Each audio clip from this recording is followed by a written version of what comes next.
வந்து பாத்தீங்கன்னா வரலாற்றை அழிக்கும் திராவிடம்னு தான் நீங்க பேசுறீங்க. மறைக்கும் என்பது வேறு, அழிக்கும் என்பது வேறு. ரெண்டுத்துக்கு வேறுபாடு இருக்கா? நீங்க எந்த இடத்துல அழிக்கும்னு சொல்றீங்க?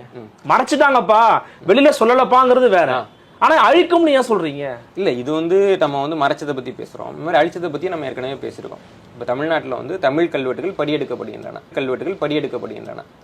அதுக்கெல்லாம் அவங்க திராவிட கல்வெட்டுகள்னு பேர் வைக்கிறாங்க. மைசூருக்கு போச்சு. போனதுல வந்து ஒரு 20,000 கல்வெட்டு 2010ஆவது ஆண்டுல. இப்போ நம்மலாம் வந்து சோழர் வரலாறு தேடிட்டு இருக்கோம். இப்போ ராஜராஜ சோழன் காலகட்டத்தில் ராஜராஜ சோழன் வந்து அவருடைய வரலாறு நாடகமெல்லாம் போட்டிருக்காங்க.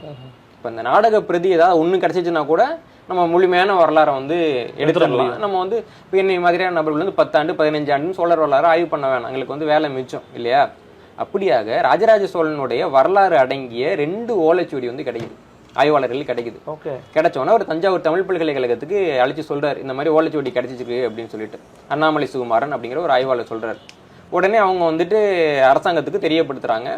அந்த ஆய்வாளருக்கு வந்து என்ன பண்றாருன்னா, அந்த ஓலைச்சுவடி கொடுங்க, தஞ்சாவூர்ல வந்து 1000வது ஆண்டு விழா நடக்குது ராஜராஜ சோழனுக்கு, அதில் வச்சுட்டு தரோம் அப்படின்னு கேட்குறப்போ அவர் வந்து இல்லைங்க, நான் உங்களை நம்பி கொடுக்க முடியாது, ஏமாத்திடுறாங்க எல்லாரும் சொல்லிட்டு அந்த ஓலைச்சுவடியெல்லாம் பூட்டிட்டு போயிடுறாரு. சரி, போனதுக்கு அப்புறமா வந்து ஒரு 2 நாள் கழிச்சு சிபிசிஐடி ஆய்வாளர் ஒருத்தர் அங்கே வந்துட்டு ராத்திரி ஒரு 12 மணிக்கு அண்ணாமலை சுகுமாரனுக்கு ஃபோன் பண்ணுறாரு, அந்த ஓலைச்சுவடி வந்து எடுத்தாங்க அப்படின்ட்டு. இல்லைங்க, நான் வந்து வேற ஊரில் இருக்கிறேன், என்னால் தேனி வரைக்கும் வர முடியாதுன்றப்போ சரி நாங்கள் போய் திறந்துட்டு அந்த ஓலைச்சுவடி எடுத்துகிட்டு கேட்குறோம், அடையாளம்லாம் சரியாக சொல்லுங்கன்றாரு. சரி சொல்கிறேன்னா ராத்திரி 12 மணிக்கு பூட்டிய ஊட்டை உடச்சி உள்ளே போயிட்டு ராஜராஜ சோழன் தொடர்பான 2 ஓலைச்சுவடிகளை கைப்பற்றுகிறார்கள். 2010ஆவது ஆண்டில் கைப்பற்றுறாங்க. 10 ஆண்டுகளாக சோழர் வரலாறு வெளில வரும் அப்படின்ட்டு நானும் என்னை போன்ற ஆய்வாளர்களும் காத்திருக்கிறோம், வரவே இல்லை. அப்போ என்ன ஆகுதுன்னா, இப்படி ஒரு சுவடி எடுக்கப்பட்டது, அதோட நிலைமை என்ன அப்படின்னு ஆர்டிஐ போறோம். ஏன்னா அந்த சுவடியை கைப்பற்றினப்போ பத்திரிகையெல்லாம் செய்தி வந்துடுது, 1000 ஆண்டுகள் பழமையான ராஜராஜ சோழன் காலத்து ஓலைச்சுவடி வந்து அரசாங்கம் கைப்பற்றிச்சு அப்படின்னு பத்திரிகையில செய்தி வருது, தினமலர்லயே செய்தி வந்துச்சு. இப்போ இந்த செய்தி எல்லாம் காமிச்சு ஆர்டிஐ போட்டா அந்த ஓலைச்சுவடி எங்க போச்சு தெரியாது, அந்த ஓலைச்சுவடியில் என்ன இருந்தது தெரியாது, யார் எடுத்தாங்க தெரியாது, எந்த கேள்வி கேட்டாலும் தெரியாதுன்னு ஆர்டிஐல பதில் கொடுக்குறாங்க.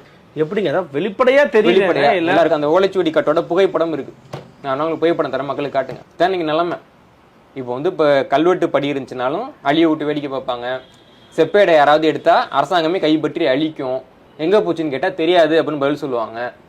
யாராவது வந்து ஆய்வு பற்றி பேசுகிறாங்க அப்படின்னா அவங்க மேலே அவதூறெல்லாம் பரப்பி விட்டுட்டு அவங்கள எவ்வளவு வந்து அவமானப்படுத்த முடியுமோ படுத்திட்டு அப்புறமா வந்து அந்த ஆய்வு முடிவை வந்து இவங்களே கண்டுபிடிச்ச மாதிரி சொல்லிட்டு திராவிட அரசின் சாதனை ஒரு 50 ஆண்டு 1969 கண்டுபிடிக்க வேண்டியதை வந்து நாங்கள் 2025 கண்டுபிடிச்சிட்டோம் சாதனைன்னு நிற்பாங்க. அந்த மக்களும் அறிவு இல்லாமல் கைத்தட்டுவாங்க. இதான் தமிழ்நாட்டோட நிலைமை. இன்னைக்கு தான் நிலைமை. கடந்த 50 ஆண்டுகளாக ஒரு ஆட்சியிலையும் இதான் நிலைமை. ஆனாலுமே இன்னைக்கு தமிழ்நாட்டில் வரலாறு பேசுறவங்க இருக்காங்க.